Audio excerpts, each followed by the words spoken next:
Ah, the ghost. Okay, so, in the first place, it's always nice to get a client from a business card you left at a diner. It means people pick those things up. However, when leaving business cards at diners in certain areas of town, I should expect some issues. This call came through on a dreary December day as I was sipping coffee and watching the snow fall. The caller ID read that it was the local hospital, and as I picked up, I spoke to a rather frantic young man who informed me he was being held against his will and he needed an attorney to help him. When I asked where he was, he simply said, "The 5th floor." While this may sound innocuous, every hospital has a 5th floor, where Napoleon roams the halls freely, and the residents speak to their imaginary friends who may, or may not, have been an influencing factor in why they decided that clothing was a way for the government to track them, and therefore the only solution was to create poop pants to throw off the monitoring ability of the CIA. Long story short on this portion, within an hour of the call, a friend had dropped off my fee, and I was en route to the 5th floor to meet with my new client. I assumed it would be an involuntary committal defense, and after speaking with my client, I gauged that, while the man was most definitely in need of mental care, he was not a danger to himself or others, and was unlikely to be one. He had, in my opinion, been forced to agree to being committed by his probation officer, and frankly, I wasn't going to let that stand.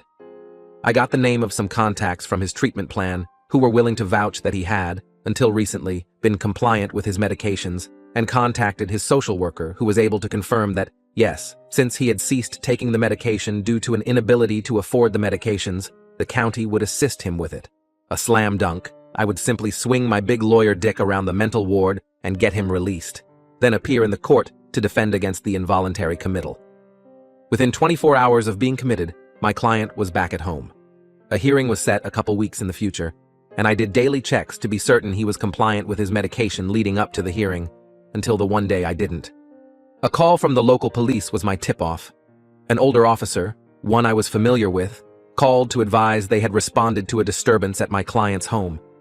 He apparently had been screaming in an empty room loud enough that the neighbors were concerned and called the police. The police officer, a friendly sort, gauged the situation and decided my client wasn't a threat, but asked what the situation was. "The ghost," my client had responded. "The ghost won't get out and it won't leave me alone." "Well," said the officer, "I can tell it to leave." So he did. He told the ghost to leave. And then, apparently for shits and giggles, told him that it was a civil matter if the ghost refused to leave, and therefore an attorney would need to be contacted. At which point my client dropped my name, which resulted in the cop giving me a heads up. So I call my client, who is inconsolable at the concept of sharing his home with the ghost. Keep in mind, I've been to this guy's house. This is the first I've heard of a ghost. But there is a competency hearing on the horizon, and this will not play well in front of the judge. The cop said it's a civil matter, my client repeated about the 18th time after I told him I was not in fact a priest, but was a lawyer and didn't know how to perform an exorcism. "What do you want me to do?" I snapped a bit. "Evict it?" There are moments in time when you should keep your mouth shut. This is one of them, because the immediate response was, "Can you? That'd be great." Well, shit.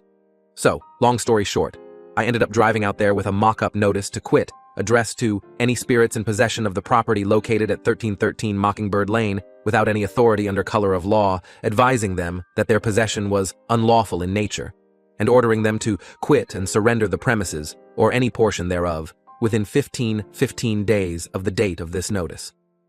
As I was obviously unable to obtain personal service via hand delivery, I had my client direct me to the portion of the premises the ghost occupied, an empty spare bedroom, and made service by posting the notice to the door of the room. I then announced that the ghost had been served a valid notice to quit and surrender possession, and went home. A week later, as we're preparing to enter the court for my client's competency hearing, I ask about the status. "Oh, Mr. Creepy, it worked great," my client announced. "He moved out the same night and took all his stuff with him." The ghost apparently had stuff. Anyhow, I smiled and patted my client on the shoulder as I offered some sage advice. "Well, good," I said. "Now, let's not mention this in front of the judge.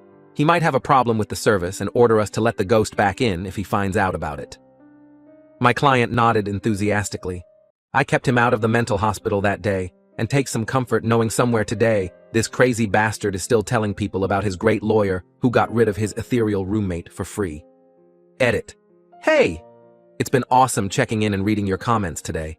Made a slow day go quick for me. However, I'm hearing the happy hour bell ringing, so I'm skedaddling. Glad you folks enjoyed this, and be nice to the lawyers in your life. We're really nice people behind the asshole-flavored coating. Last edit. Also, no more gold, please. If you really are itching to spend that money cause you like this, go ahead and send it to a place like Horizon House, which can help people like my client in the above post, okay? Remember, folks, the mentally ill are actually ill and deserve just as much help as anyone else. Story 2. My husband refused to answer my calls while I was in labor, and my brother played a horrible prank. Now my husband is furious. I won't cut him off. My husband and I got in a fight prior to my daughter's birth a week ago, when he casually suggested a paternity test for our daughter when she was born. To be clear, this was completely out of the blue, with no wanting or reason. I'm a homebody who works remotely, with no male friends other than my brother. I told him that he was accusing me of infidelity, and he said he just wanted to be sure, and kept bringing it up until I told him, after 3 days of him asking and the stress starting to make me physically ill, that I didn't want to talk to him and left to my brother's house. And I called him while I was gone and tried to work it out, but he refused. After all this, I went home the next day to grab some things while he was at work, and I went into labor. I called him 16 times. Before calling my brother, who called him another half a dozen times himself while on the way to pick me up and then on the way to the hospital. It was a horrible and traumatic birth. I started crowning in the car, and the doctor delivered my daughter in the back of my brother's van because I was too far along to move me, before rushing me in when I kept bleeding. It was horrible. I hated it all. My brother's wife, who is a nurse, even told me she honestly thought I wouldn't make it. I also opted for a hysterectomy as it came to that, or something more dangerous. I only ever wanted one or none, but my husband wants a large family. I'm trying to bond with my daughter, but it's been hard. The point is that during this, while I was returning from surgery, 10 hours after I called, my husband finally responded and asked why I hadn't answered his call. However, my brother had my phone and was so angry that he said, "This is Op's brother. I'm at the hospital. She didn't make it," and turned it off. My husband rushed over and got there when I had just woken up and started shouting until the security forced him out. And then didn't get to see our daughter until the next day because I was mostly asleep, and apparently they needed my signature to allow him back. My Sil thinks it was horribly cruel, but that he deserved it. But my brother stands by his prank and says that he only gave my husband 10 minutes of the same fear he had felt at my side for 10 plus HRs. Whenever he sees my husband, he also keeps telling him that I nearly died because we waited for him. My brother used to be mostly indifferent to my husband, but now he absolutely hates him. You can see it in his face whenever my husband enters the room. And he's been visiting a lot because he doesn't trust my husband to care for me while I'm still healing. My husband is furious that he won't apologize and that I won't make him, and yelled at me when I said that the only reason my brother had my phone was because he wasn't there. I am trying to be empathetic. I know he feels guilty. I've spoken to my therapist, and she says the apathy I'm feeling is likely general and not solely focus on him from lingering shock from the trauma. But didn't say much about the prank. My Mill has been texting me to say that my family is horribly cruel for the prank and that I should go no contact with my brother, and now my husband is saying the same. I just don't know what to do. I'm not in a good headspace. It's been hard to be in the same room with my husband, and I've been sleeping in the guest room with my daughter. He brought up the paternity once, and I just exhaustedly told him to either get out of my face or go stay with his mom if he's planning on stressing me out even more. I really don't feel myself, and yes, I am taking the likelihood of PPD seriously, and my therapist, who has suggested that it may be PTSD too. However, I just want more opinions because I just don't know. Update. I can't update the old post, but since so many people reached out, I thought I'd make a new one. So, I don't think this will be something we can come back from. I just don't think I'll be able to heal with him, because there is no way he didn't know it was me calling, and he still hasn't told me why he didn't answer. I know I thought I wouldn't decide right away, but I actually don't want to forget how terrible it was waiting on him, thinking he couldn't possibly leave me like that, no matter how angry he was. I took the time to think of that moment before it all went down, and just how grossly betrayed and scared and alone I felt while the contractions were hitting and I was on my knees trying to breathe through the pain while waiting on the phone while it rang, though. And I just don't think there's any coming back for that. I wouldn't want my daughter think it's okay to stay with a man who destroyed her trust that way either.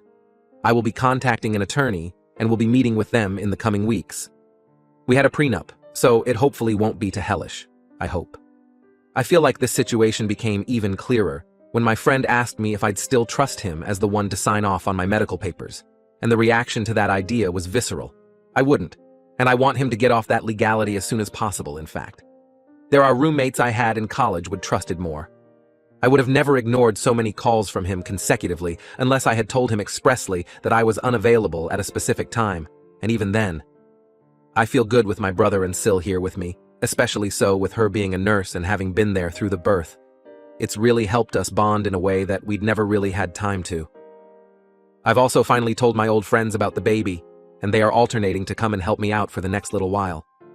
None of this even touched the paternity test, but I'll get it for the proceedings, I guess. So I guess he'll get what he wanted.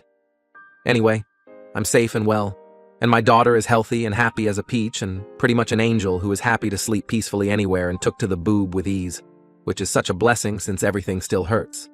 Just making this decision has taken an odd weight off my shoulders, and my SIL has been really helping us bond.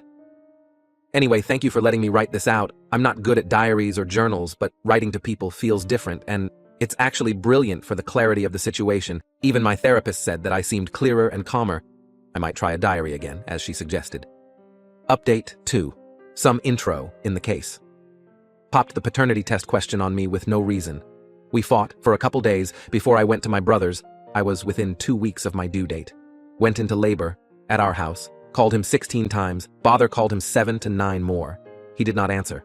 My brother had to pick me up. Had a traumatic birth, was kept bleeding, was lucky to conscious enough to sign for myself to get a hysterectomy when things went wrong. Nearly died. He contacted me 10 plus hours later. Unapologetic. Has mentioned the paternity test against the week plus since. Still has not told me why he didn't answer. I will now be going forward with divorcing him, as I no longer trust him as a partner. We do have a prenup. Me with my house and my business, and him with money from his family. I do intend on filing for full custody, as I think his reaction, whether spiteful or not, was dangerous, and as a father missing calls. T3 plus in a row could be a life and death situation. Is it always worth investigating infidelity in divorces if it's suspected? And do any divorce lawyers find this all seemingly suspicious in their opinions? I will be contacting my lawyer this week. I will likely be getting the paternity test for the divorce.